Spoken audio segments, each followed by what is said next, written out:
Assalamualaikum warahmatullahi wabarakatuh. Baik, kami dari kelompok 3 akan mempresentasikan tentang karakteristik dan dinamika perairan laut.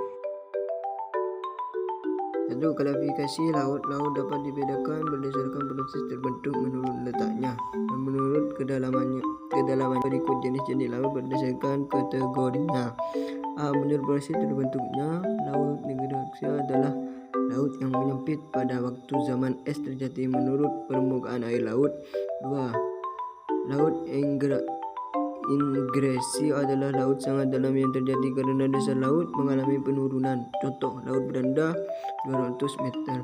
3. Laut transgresasi adalah laut dangkal yang terjadi akibat permukaan air laut naik atau daratan turun dan tergenang air. Contohnya, Laut Jawa, Laut Tiongkok Selatan, dan Laut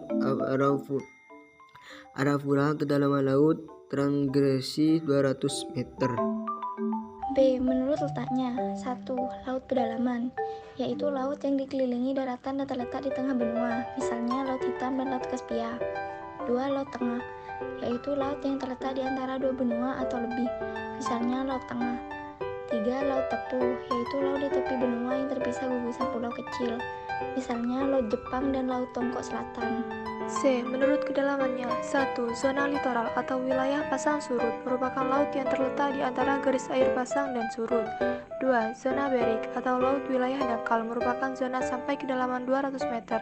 Sinar matahari masih tembus ke dasar laut dan banyak mengandung ikan. 3. Zona batal atau wilayah laut dalam merupakan wilayah laut mulai dari kedalaman 200 meter sampai dengan 2000 meter. Tumbuh-tumbuhan jumlahnya terbatas, begitu juga dengan binatang-binatang lautnya. Sinar matahari sudah tidak dapat tembus sampai dasar laut.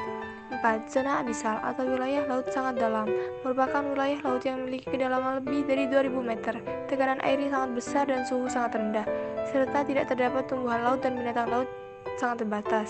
Keadaan fisik laut. Adapun keadaan fisik laut sebagai berikut. A. Gelombang laut adalah sebagai sesuatu proses turun naiknya molekul air laut membentuk puncak dan lembah. B. Pasang surut air laut adalah pasang naik dan turunnya air laut secara beraturan waktunya pada periode 24 jam 50 menit. Dan di setiap tempat di bumi mengalami 2 kali pasang naik dan 2 kali pasang surut. C. Suhu air laut adalah suatu faktor yang penting bagi kehidupan organisme di lautan, karena suhu memengaruhi perkembangan organisme. D. Arus laut adalah gerakan massa air laut dari suatu wilayah ke wilayah lainnya. Menurut temperaturnya, arus laut dibedakan menjadi dua macam, yaitu sebagai berikut. 1. Arus panas. 2. Arus dingin.